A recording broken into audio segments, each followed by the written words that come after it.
Well, good evening, everyone. Thank you so much for joining us. I am Rabbi Greg Weissman from Temple Bethel in Boca Raton. For those of you who are watching from elsewhere around the world, I am so happy tonight to be welcoming to our conversation my very good friend, my mentor, my colleague, my rabbi, Rabbi Denise Eger, who is joining us from all the way across the country in California.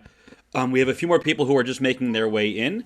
And so, as they make their way in from the waiting room, I'm going to show everyone a copy of what we're here to talk about tonight, which is this fantastic volume, Mishkan Ga'avah, Where Pride Dwells, a celebration of LGBTQ, Jewish life and ritual, which is kind of a mouthful to say all at once. But we are here, of course, because in this month of June, we are celebrating Pride around the world. This past Friday, those of you who are part of our Temple Bethel community welcomed Pride Shabbat as we celebrated this past Friday. And at that service this past Friday, we read several readings and blessings from this collection.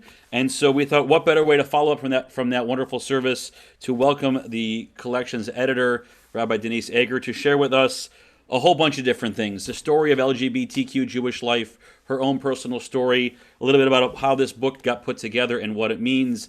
And most importantly, I think where we are today in terms of building a Reformed Jewish community and really a worldwide Jewish community that is a warm and safe and place where members of the LGBTQ community are not only welcomed but celebrated. So I want to begin with that celebration by saying to you, Rabbi, thank you so much for being here. And please just say a few words to introduce yourself. Well, thank you, Rabbi. I'm so delighted to be with the whole community tonight. It's wonderful to be back. I've had the privilege of being in Temple Bethel before, way back when at your installation. And so it's such a privilege to be with everybody. I know 7 years already, yeah. And so I want to give a shout out to Rabbi Spitalnik Mates here and to my friend Robin Eisenberg. We're so glad to be here with all of you and of course to celebrate this month of Pride, of LGBTQI plus Pride. And I'm going to share just a little bit for those of you that I don't know. I've been a rabbi in Los Angeles for more than 3 decades, most of that serving my congregation that I helped to found, Congregation Kolami in West Hollywood, California. And the whole time of my rabbinate has really been serving within the LGBTQ community here in Los Angeles, where I'm coming to you live tonight from. But I've had the privilege of serving our movement I'm a past president of the Central Conference of American Rabbis, our Reform rabbis, one of the 3 legacy institutions of our Reform movement, as was it not only its 60th president, but the first openly gay or lesbian president. And there's been a long arc of what I would call learning within the Reformed Jewish community, and then of course the larger Jewish community, about LGBTQ plus issues and what that means and how to go from merely tolerating to embracing. And that's really what this pinnacle ideal of what Mishkan Ga'avah, Where Pride Dwells, the book is about. You'll notice that Mishkan Ga'avah shares a name, a title, with the Reform movement's Sidurim. This book is meant to be the LGBTQ plus supplement to the Reform movement's liturgy. And so I'm going to share some screen with all of you at this moment so that we can go into this story just a little bit more. Give me 1 minute here to help us move things better. Okay. We're going to talk a little bit about Where Pride Dwells, how we got the name, a little bit about this book, which is truly a celebration of LGBTQ life and ritual. The book itself is divided into 2 parts. The first half of our book is really for individual and private prayer, private worship, and Shabbat worship and holiday worship. The second half of Mishkan Ga'avah, Where Pride Dwells, is for what we would call the LGBTQ holiday cycle. You all are familiar with the Jewish holiday cycle. Rosh Hashanah, Yom Kippur, Sukkot, Simchat Torah, Hanukkah, on and on.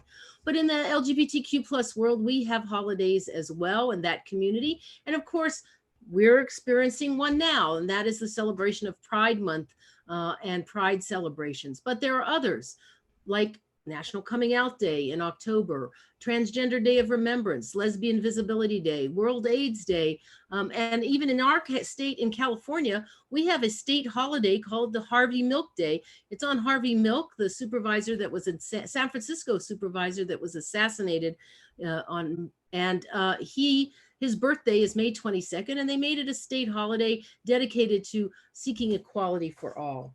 And so Mishkan Ga'avah, as Rabbi Weissman showed you the book in real, this is the cover, published by the Central Conference of American Rabbis, which is the publisher for our prayer books. It shares a title, Mishkan, Tabernacle, Dwelling Place, with our Siddur, Mishkan Tefillah, and the Reform Movement Machzor, High Holy Day prayer book, Mishkan HaNefesh. And so, as I said, it's meant to be the LGBTQ supplement for Reform liturgy, for Reform prayers.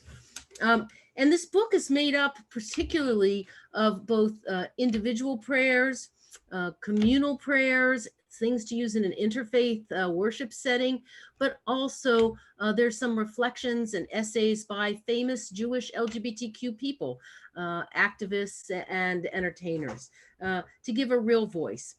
So what are we doing here in the month of June? Why are we bothering with Pride, and what does Pride represent? Well, June is the anniversary of the 3-day upheaval, riot, if you will, when the LGBTQ community said no more. The police raided the Stonewall Inn, a bar in Greenwich Village in New York City, at the end of June in 1969, 51 years ago this month. And this happened often, that gay and lesbian trans folk were harassed. Their bars were raided. They were thrown in jail. Lots of police brutality, something that relates to what, of course, we've all been seeing in the protests for Black Lives Matter today, a protest against the way police often handle situations and don't understand how to de-escalate situations. And so really the rioting that happened for 3 days at the end of June in 1969 was very much in the spirit of pushing back against police brutality. You'll see in this picture two of the key figures, if you can see, who were instrumental in that riot, frankly, against the police. The first is Sylvia Riviera, a transgender woman, and also Marsha P. Johnson here on the far right of your screen, the far left. Both were the first two to begin to fight back, and that this is how the Stonewall revolution, if you will, began. And so following that, a year later, after these days of unrest in Greenwich Village, 4 cities decided that 1 year later, they would have a commemoration of that event. And so in Los Angeles, New York, San Francisco, and Chicago, each of these 4 cities mounted their own protest march to commemorate what happened in Stonewall. And so here we are. This year is the 50th anniversary of the very first Pride marches. That is why we actually decided to put together Mishkan Ga'avah. We were mindful of these 2 major anniversaries within the LGBTQ world and felt like this was the time that was ripe. Because I had served for now 32 years in this community, when I was ordained in 1988, you could not be openly gay yet and still be ordained as a rabbi or cantor.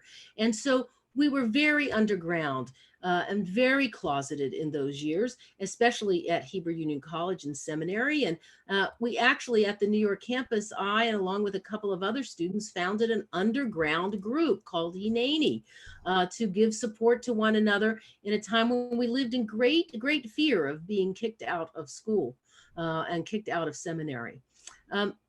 Around in the 80s or in the early 80s and into the 70s, a little bit further back, our movement was really grappling with trying to figure out what does it mean to begin to include lesbian and gay Jews back within the fold. And of course, in 1973, the first LGBT synagogue was admitted to the what was then the Union of American Hebrew Congregations, Beth Chaim Chadashim, but there really wasn't the ability for gay folks to rise in leadership or to rise even unto being rabbis and cantors. And that didn't happen until 1990.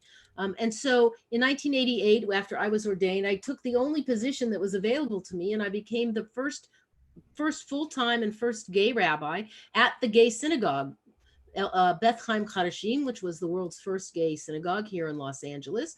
And in 1990 was the Central Conference of American Rabbis was debating about whether gay people could be ordained.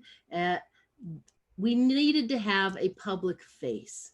And so it wasn't just a theoretical discussion, it had to be a real discussion. And there were very few people that were openly gay at that time, maybe less than 3, and only because they had been outed, not because they had come out of their own accord.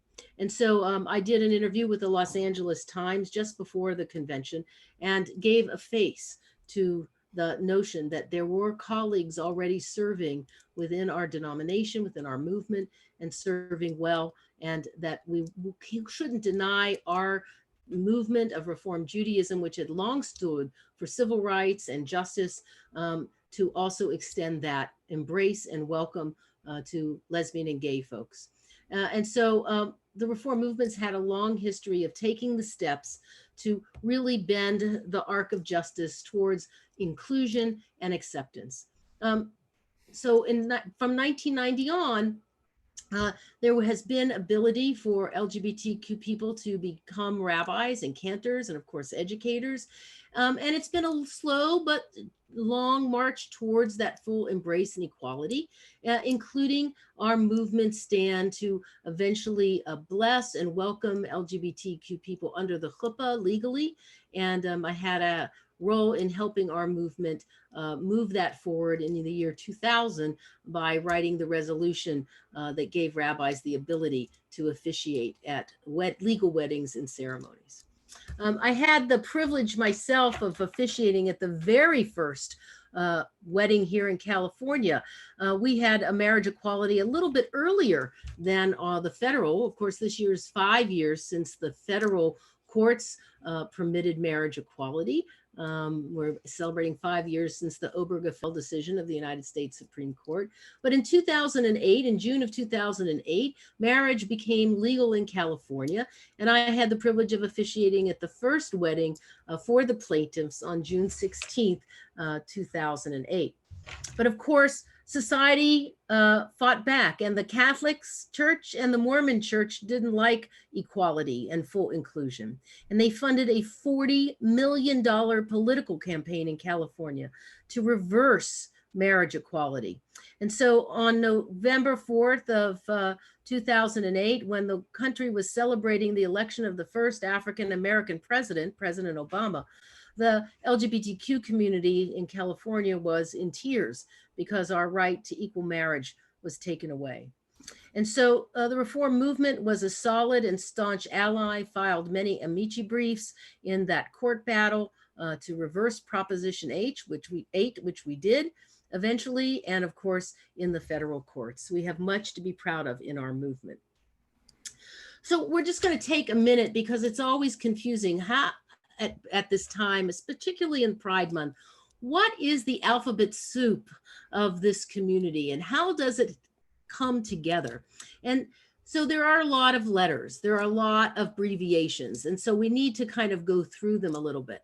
Of course, things evolve over time and things change. When I was a younger person, we only talked about being homosexual, and that was awfully clinical. And then we began to use the word gay, and that stood for everybody. But but that really wasn't descriptive of everybody. And so we added the L for lesbian for those of us who are lesbian. And then, of course, bisexual people said, but what about us? We don't fit in any of those categories. So we added the B. Transgender issues are completely different in many ways, and yet is still a sexual minority. And so we've added the T. Now, the Q and the Q is because in the 90s, young people decided they didn't like the lesbian and a gay bisexual words, and they added the word queer, a reclaiming of what used to be a slang word and a word that was inflammatory and derogatory, and reclaiming it for a positive identity. And then there are those that don't really yet know who they are, what they are. And so the second Q is for questioning. The I is for intersex, for those that possess both male and female physical attributes. And then the A, both of the A's are for allies and asexual people. And the GNC at the end is for gender non-conforming, sometimes called non-binary, people who don't identify either as male or female. That's not transgender. That's just people living in a much more fluid identity and a fluid construct. And these are important. Why? And I think one of the things that we need to understand is when you have been excluded, when you have been marginalized, when you have been oppressed, when the Bible is often the instrument of punishment, particularly in the Christian community, but we have it in our Jewish world too, of those that point to the two only verses in Leviticus while ignoring everything else in our Torah. The people need to feel a sense of the blessing of their lives and the blessing of their identity. And so just like we say Black Lives Matter, out of recognition that the Black community, African American community has suffered greatly, and it is important to acknowledge that pain and to acknowledge the trauma and to acknowledge their individual identity. It is also important in the LGBTQ plus world to acknowledge the individual identities of queer people, of LGBTQ plus people, that we don't necessarily fit your assumption and assumption of what society said might be the way one might live her, his, or their life. I want to share with you a little bit more. We're going to look at particularly now some readings from the book, and I want to just make that segue, if you will, from this notion of lifting up people's identity, the pride and celebration of one's humanity and identity in all its forms. That is part of where pride dwells, this book is trying to also do. And there's a particular theology, if you will, a particular view of saying that your sexuality is something that God gave you and is a blessing, that we don't have to compartmentalize any parts of our identities. I'm a woman, I'm a mother, I'm a daughter, I'm a wife, I'm a lesbian, I'm a rabbi, I'm a friend, I'm a cousin, I'm an aunt. All of those are in me and about me. And that is true about our ways we love and places of affection. And so when we talk about our whole identity that is blessed by God, given by God, created by God, as we are created in God's image, B'Tselem Elohim, as it says in Genesis, that's something to be proud of. And that's something that is a blessing. And so in this particular prayer book, one of the ideas that we're trying to drive at is that this notion of shleimut, of completeness or wholeness, from the word shalom, shares the same root, shin lamed mem, is an important theological idea behind understanding how important our identities are and that we can weave them together in who we are as a people. And that's true whether you're gay or straight or gender non-conforming or trans. Be yourself. Love yourself. Be your whole self, just as God created you, just as God blessed you. Now, in the Mishkan Ga'avah, where pride dwells, I want to particularly share with you a couple of my favorites out of the book. In the prayer book, we actually did a call for submission, And I really want to say thank you to Rabbi Weissman. What you may not know is he actually not only contributed to the book, but he sat on the editorial committee. He had an important hand in helping shape this book and to give voice and to give birth to this book. So thank you so much, Rabbi Weissman, for your advice and your counsel and your wisdom in helping create what I think is going to be a classic for our movement, if I say so myself.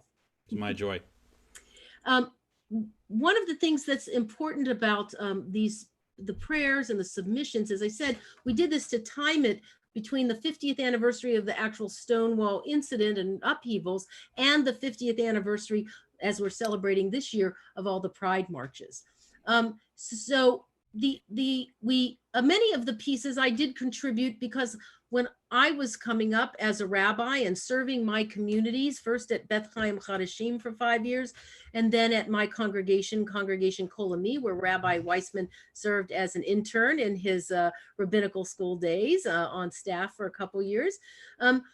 We had to create, there was nothing there. We had to create ceremonies. We had to create prayers. So I had a large collection of things that I had written through the years for my own congregants, my own community, everything from commitment ceremonies, what we used to call weddings before they were legal, to prayers for pride and prayers for Passover and prayers for gender change and name changing. And yet we called for submissions from lots of other people. This particular prayer is written by Dave Yadid. He's a rabbinical student at the Jewish Theological Seminary, or the conservative movement's flagship seminary. And this is a blessing for my LGBTQ ancestors. You who fought to love, you who prayed to the same God I do, you who insisted on your dignity even when the world said you had none, you who died of AIDS while fighting for a cure so that people like me might live, you who were shot in a massacre while on the dance floor, you who could not come out and held your secret until your dying day, you who were insulted, shamed, beaten, brutalized, yet kept walking, you who contributed your fierceness, your originality, your art, your voice to this world, I walk in your memory. I walk this path smoothed and charted by your sacrifice towards justice, towards holiness, towards freedom. Baruch atah Adonai, Magen Avraham, ve'ezrat Sarah. Blessed are you, Adonai, Sarah's helper, Abraham's shield. This beautiful prayer, kind of echoing Avot ve'imahot in our tefillah, the prayer where we call upon the God of Abraham, Isaac, and Jacob, Sarah, Rebecca, Rachel, and Leah, really understands and targets the notion that gay people often are divorced in many ways from sometimes from their biological families. They are estranged. Sometimes they've been kicked out and cut off. Other times embraced. And yet there's kind of a spiritual ancestry to those who came before us, who set the table for freedom, equality, and for the ability for our queer and LGBTQ folks now to be able to live, at least in our country, in most places, in relative freedom. There's still things that we have to change and challenges that we have, but this particular prayer, I think, really speaks it in such a beautiful, beautiful way. For those of you who were with us this past Friday night for Pride Shabbat, one of our members, Philip Altland, read that reading as we moved into the Amidah, and it created just that beautiful moment as Rabbi Eger just described. Beautiful. But, you know, we talk about being so open and welcoming and equality. You know, there's still 23 states in the United States where you can get married on Sunday, but then get fired from your job on Monday. There are no protections nationally, federally, for workplace employment discrimination or housing discrimination for gay and lesbian folks. Of course, the Trump administration has done more to roll back equality and civil rights for LGBTQ people, including kicking transgender members of our armed forces out of the armed forces. Now they're working towards taking away the giving funding to agencies federal funding to agencies and allowing them to discriminate against potential parents, LGBTQ parents, things that really are an anathema to our movement in terms of our reform movement and our reform Jewish values about loving homes and the equality and embracing that we do of LGBTQ people. Um, and so it's not always safe for people. It isn't. And this particular prayer for safety was actually written by a 20-year-old young woman who still didn't feel like she could be publicly out. She was afraid for of her family. Um, she was afraid to put her name to something that is such a beautiful, beautiful prayer. This is a young woman who grew up in a Florida congregation. So lest you think it was from somewhere in a place like an Oklahoma or a Louisiana, let me just say it's a place right in your own backyard. God, place me in a safe environment where I do not need to fear for my safety when I am with my significant other. Help create a world where I can hold their hand, be affectionate, and love my partner without hatred, causing harm to my physical or emotional well-being. Keep me and my family and my partner safe when our existence and love is tried by those who do not accept us and our lives. Baruch atah Adonai haporei sukkot shalom aleinu ve'al amo Yisrael ve'al Yerushalayim.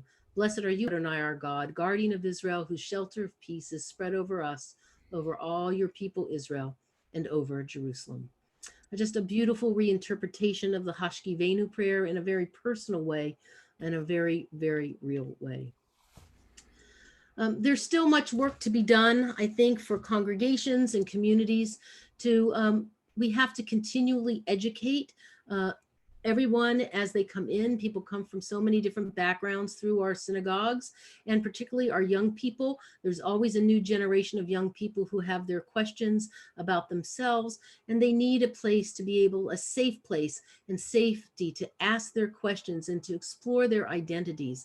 And I know that happens in your congregation in Temple Beth El, and I'm appreciative of the work that you've done and will continue to do to create those places of safety.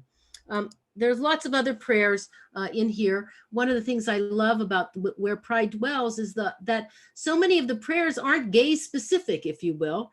They could be for anyone who is, in this case, a prayer for a couple before their wedding.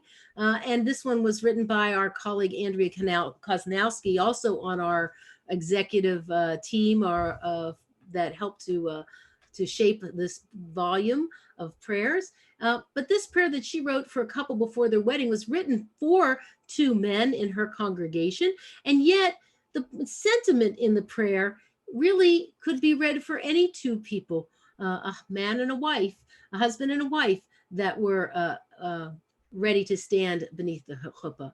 Eternal God, we stand before you in our community with hands and hearts entwined. Bless them on their journey as they begin their married life together.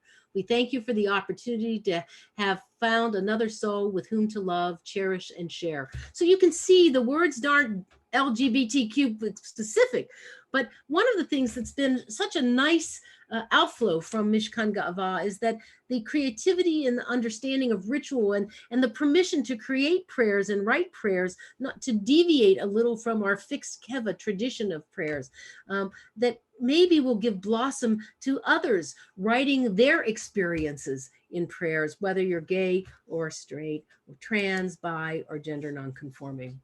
I do want to say that there's a lot in this book for those that are transgender and non-binary, non-gender, non-conforming as well. And there are separate and distinct issues for that community. And this particular piece is written by Dr. Joy Ladden. Dr. Ladden is a professor at Yeshiva University, the flagship Orthodox University in Manhattan. And she gave us permission. This is a prayer from her book that she wrote, a poem, but I think it's important at this time of pride to acknowledge and to celebrate the trans community and the particular trials and troubles and incredible progress that has been made for the transgender community. No matter how old you are, it helps to be young when you're coming to life. To be unfinished, a mysterious statement, a journey from star to star. So break out a box of Crayolas and draw your family looking uncomfortably away from the you've exchanged. For the mannequin they named, you should help clean up. But you're so busy being afraid to love or not, you're missing the fun of clothing yourself in the embarrassment of life. Frost your lids with midnight, lid your heart with frost, rub them all over the hormones that regulate the production of love from karmic garbage dumps. Turn yourself into the real you can only discover by being other. Voila, you're free. Learn to love the awkward silence you are going to be. I love that. To understand there is a freedom in being exactly who you are, in exactly who God made you.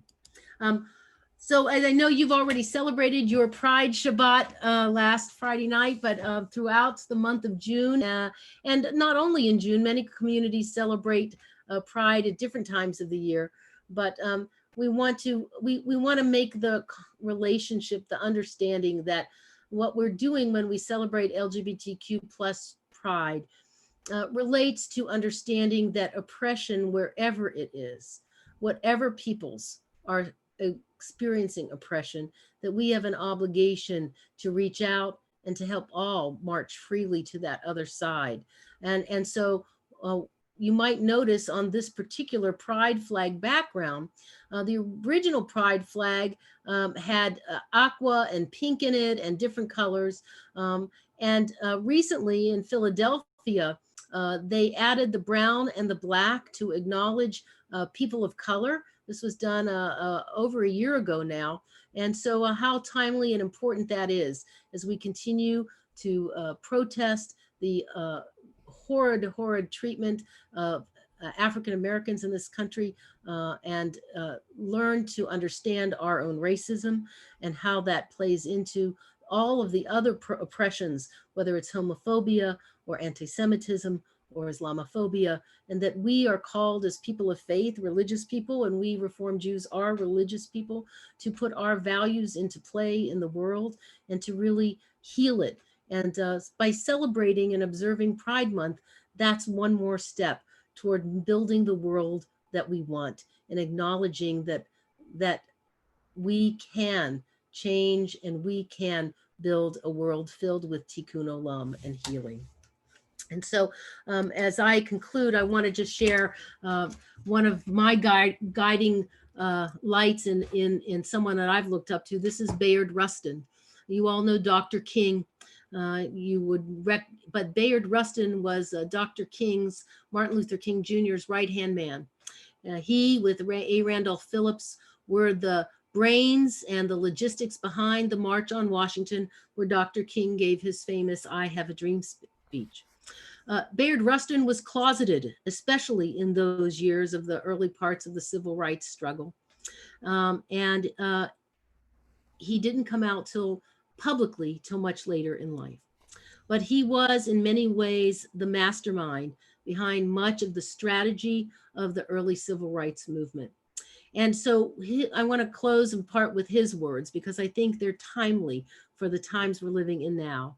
We need in every community a group of angelic troublemakers. For me, that just rings so true about the work that I've tried to do by helping push the boundaries and make a welcoming place in our Reformed Jewish movement for LGBTQ people. I try to do that in my work on behalf of people with AIDS and HIV.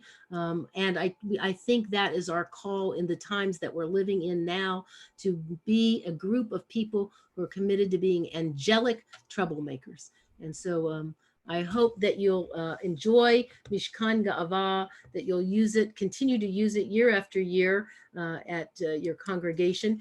For those of you that don't have it, it's available at this address, pride.ccarpress.org. And if you haven't bought it, it's available through June 30th with a 20% discount if you'll use the code PRIDE20. And if you prefer it in Kindle form, it's available at CCR Press as well, if you prefer Kindle to a hardcover book.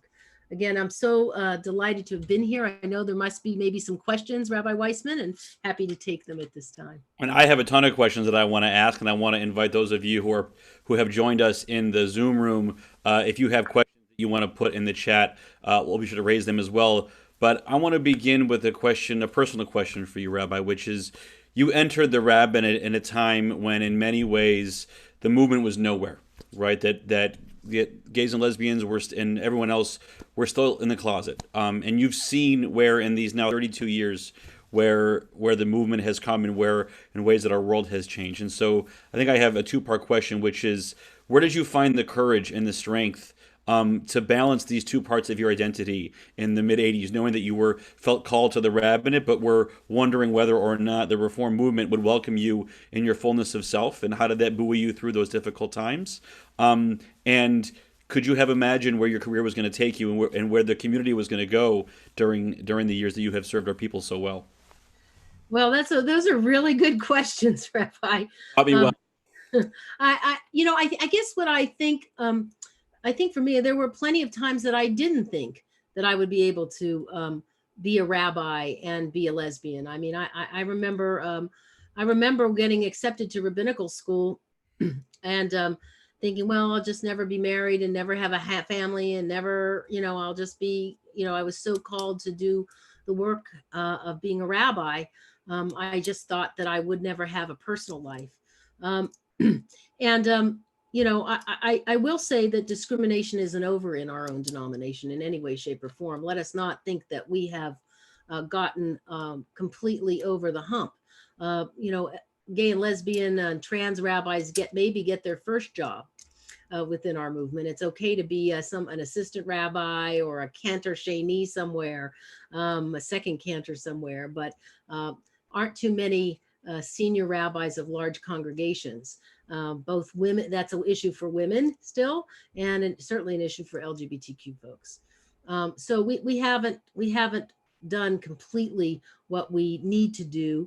We're working still towards that.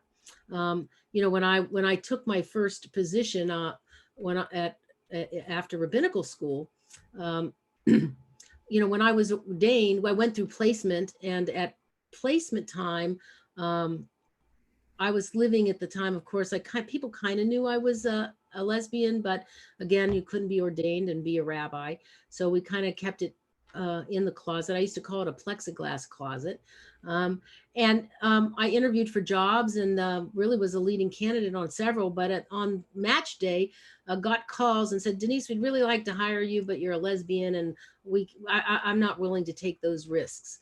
So I didn't have a job at ordination, unlike all my classmates. And finally, about a month and a half later, took the only job that was available to me, and that was to be the rabbi of Beth Chaim Chadashim in Los Angeles, the first gay synagogue, and was told at that time, Denise, you will never have another job. Don't take that. In some cases, it was kind of true, because when I left Beth Chaim Chadashim, the only job I could get was one I made for myself with 35 other people when we founded Kol Ami. And so there I've been in many ways. I think, where did I get the courage? I think courage comes in many ways. I think I had a really good teacher. I think my parents were really good teachers. They had faced some challenges in their lives and forged ahead no matter what. And they were faithful people. They were Reform Jews, but we were people that went to synagogue every Friday night. And I think their faith in Judaism and in God sustained them. And I think they transferred that to me. But I will mention my rabbi growing up, Rabbi James Wax. I grew up in Memphis, Tennessee. We moved there just after Dr. King was assassinated, but he played a large role in his social justice work. And he was actually the person that invited Dr. King to come to Memphis to solve a sanitation strike when the city was incalcitrant and the African-American garbage men wanted a 10-cent raise and to be able to ride in the front of the garbage truck where the white drivers were. And they weren't allowed. They had to hang off the back of the garbage trucks. And Dr.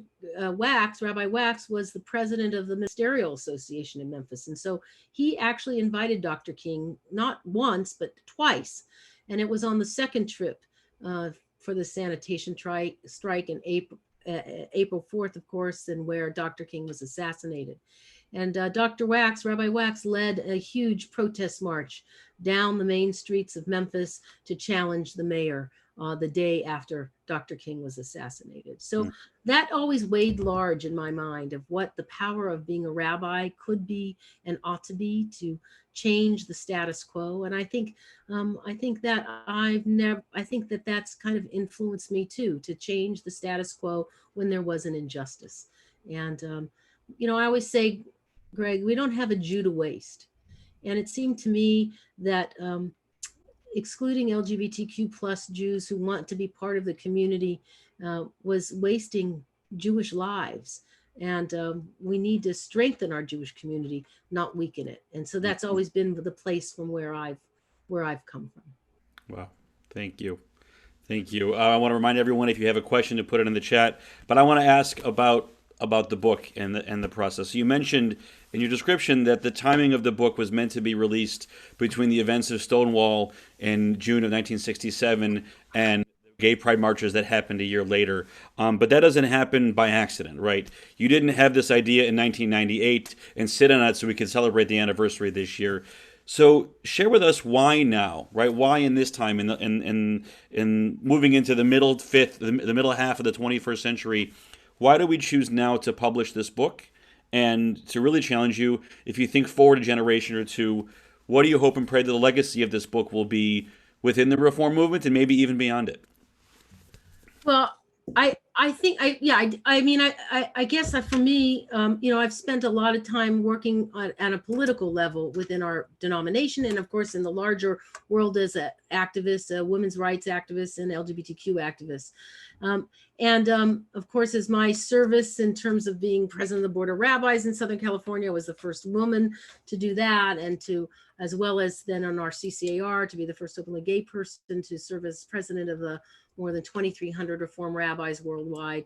I think for me, this is in part kind of a culmination of a lot of the work that I've done personally through the years, but also to celebrate the creativity that LGBTQ people have brought to our movement, our denomination, and to Judaism. And to me, that was so important as part of what does it mean to truly embrace LGBTQ Jewish life, is to have this as something concrete for use by our rabbis and our synagogue. And I'll say this, every year, especially at Pride, I get a million emails. Hey, Denise, you got anything for Pride? I think I'm marching in my first Pride parade, or I've been asked on World AIDS Day, do you have anything? And so I've been kind of the resource for our colleagues through the years. I'm doing my first gay wedding. How do I do it? And so I finally said, enough. Maybe they won't have to huck me a chinik so much. If we actually had something that was a collection for that. What do I hope its legacy? I hope it will inspire people to write their own prayers, to give voice to their worries, their dreams, their hopes, and to put them in prayer form, and to see that it's not limited to what is only in our prayer book on the right-hand side of our Mishkan Tefillah pages, but to be inspired and to give voice to our contemporary situations, and to give voice authentically and Jewishly to those prayers. And I'm really hopeful. And tomorrow night, I know you all have a program, but I'm beginning a conversation that's co-sponsored by the CCAR and the Human Rights Campaign at 8 Eastern. That is called, will be a conversation of interfaith conversation about queer spirituality and what does that mean. So I think that might be the next phase, Greg, of what this could mean on a larger level for LGBTQ spirituality on an interfaith level, and hope that maybe that's the next iteration here. Do we know, are there volumes of the collections that come to us from other denominations that are similar from there? And we know that even in the last couple of years, some major denominations have faced a lot of upheaval around how they're relating to their LGBTQ plus members of their community. So is this a standalone for right now? Is this it for the religious community, or are there others? It is it in terms of being an official prayer book. No other denomination, mainstream denomination, has an official LGBTQ supplement or prayer book. There are individual collections. My friend Chris Glosser was a candidate for ordination in the Presbyterian Church for years before, and of course they wouldn't ordain him because he was an openly gay man. He finally left the Presbyterians and was since ordained by Metropolitan Community Church. But he wrote a collection of prayers usable for his particular denomination. And there are individual collections or a prayer here. And, even the Reconstructing Judaism site has a prayer here and a prayer there, a ritual here and a ritual, but no denomination, Jewish or Christian, has its own queer prayer book, like Wow. official prayer book from the denominational level. So it's pretty groundbreaking in that regard. Very powerful, very powerful. So one of our members who's in the Zoom room with us has posted a question that I'm going to read aloud for those who are not accessing us that way. It's from Rashina Taub, and she asks, "Thank you for this generous discussion. Do you see value in sharing this book with Jewish youth? And are there other resources you can recommend as well? I am grateful," she writes. Well, thank you, Rashina, for your great question. I do think it's important to share this book with Jewish youth. I think it could be a great lesson plan to have teens, a confirmation class, to take a look at the variety of prayers, to talk about the experiences that people are reflecting in here. There's some history in this book. Harvey Milk's rabbi wrote a reflection in this book. But also Evan Wolfson, who was the attorney on the marriage equality case in the federal courts, wrote a reflection in this book about what does it mean to be Jewish and gay? And so I think those are questions that, all Jewish youth are struggling. What does it mean to be Jewish in the 21st century? What does it mean to be all of my identity? And so I think it also could be used as a way to both for youth and adults to talk about what is writing your own prayers. And here's some examples of people who wrote prayers about their experiences. How might you use our tradition to write your own prayer? So I think there are lots of applications for that. I think there's some great resources out there. I particularly like the resources of GLSEN, which is an organization who works in schools and with teachers on education issues and how to do anti-bullying work within schools in particular, and how to do positive work around people's coming out. And I think that's one of the big issues that, particularly in our synagogue setting, is to try and create safety for people to acknowledge their sexuality, to not to be afraid of sexuality, to understand that human sexuality, how we express it, gay or straight or lesbian or gender non-conforming, is really a gift from God, and to be what I call sex positive rather than sex negative. And this is something that we should be talking about with our youth and our teens, and much younger than you think. We should be talking about it with them, and we should be talking about it with adults. We don't talk about our expressions of love and sexuality. It's not polite talk. Well, that's really a holdover from Victoriana, a time of that was 2 centuries ago. So we need to talk about it in loving and positive ways and have healthy conversations about ways to express our love and our affection and create family. Beautiful. Beautiful. We have another question that I'm going to answer because it's a straightforward one. Iris Cohn asks, because she missed the beginning, she wants her transgender son to be able to watch and listen. Is this being recorded? Yes, it is. It'll be available both on the Temple's website as well as on our Temple's Facebook page. tbeboca.org is the place, Iris, where you can go. Or if you're on Facebook, you can just look up Temple Bethel at Boca Raton, and the video will be there as well. I just want to say that there's a number of things for Iris. There's a number of prayers in here for those that are transgender, for parents. There's a number of prayers for parents of transgender folks in here, of learning of the process that transgender parents go through in terms of acceptance and love and a celebration of their transgender child. So there's a lot here in Mishkan Ga'avah, where pride dwells, for that part of our community as well. So I want to ask something on behalf of the congregation, because it's a thing that we have been thinking about for a while, which is that I think in many ways, as our movement has moved towards this notion of audacious hospitality, we have made a recognition that our sense of welcoming of the past was good but was not good enough. The sense of being a place where LGBTQ plus folk would feel like they can do the things they need to do in the congregation, that they're not going to be openly discriminated against, that we're certainly going to participate in same-sex marriages and even advocate on behalf of the right to same-sex marriage. But there is a way in which we can look forward. there's a way in which we can think about engaging more actively or even more audaciously to not only to signal that we are a place where there is welcome, but as you mentioned the word affirming before, I mentioned the word celebrating before, a place where part of our DNA is this is a place where LGBTQ plus folk can thrive in our congregation. And so, as someone who has been leading that charge all the way through its history, through our movement, what advice could you be giving us as we have a task force of members of our community who are thinking about what could and ought we be doing, and not just today, but as we think going forward, everything from how we talk about our pronouns and how we share those. But what are some of the things that congregations around the country that may be a little more progressive in some of these issues than we in Boca Raton, or places where the deep thinking about where this conversation is going? What can you share with us, maybe from the front line, so to speak? Well, as you said, it's about celebrating and we call embracing, right? That we're not just tolerating, but that we're embracing. And I think one of those things that we talk about has to do with the layers of education that we do. Not just putting a little rainbow banner on our website and not just saying we're inclusive, but the kinds of things that you're doing now that there's regular programming that talks about these issues, not just once a year at Pride, but throughout the year, that allows to a full discussion about LGBTQ issues for those that are LGBTQ and those that are not, to educate and to learn.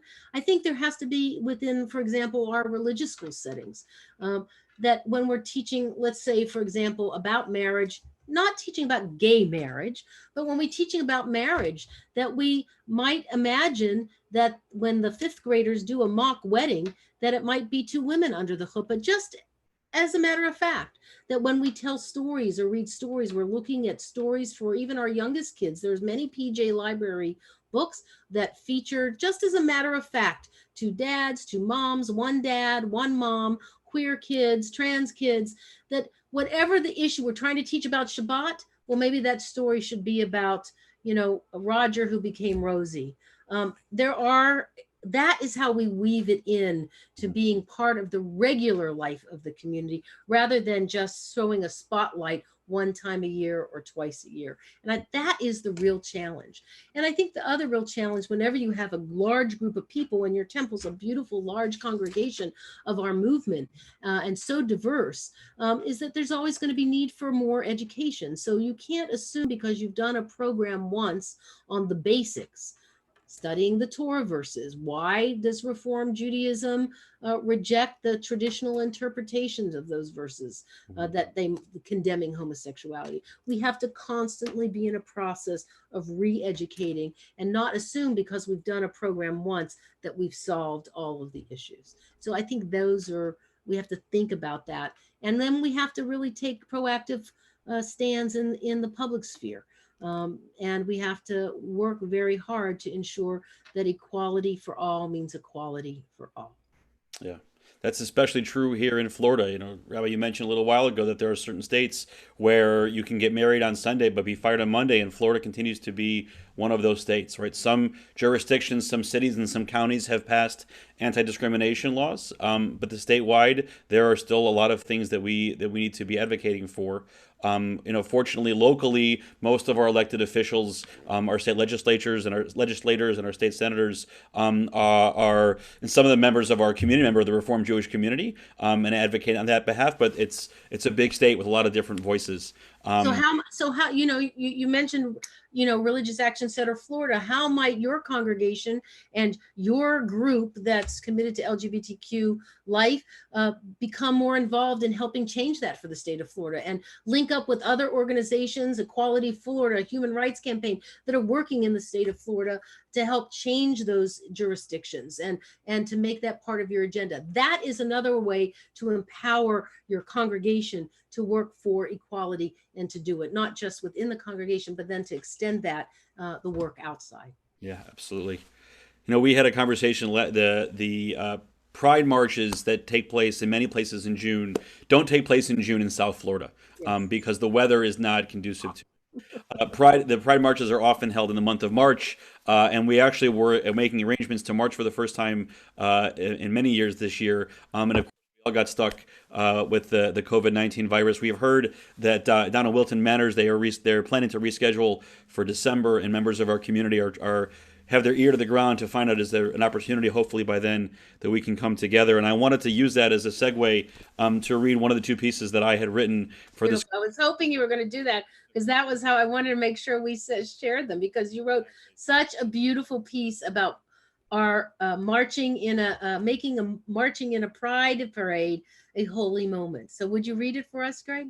Absolutely. So I was asked as part of the editorial process to compose what I entitled "A Prayer Before Marching for Equality." We have marched.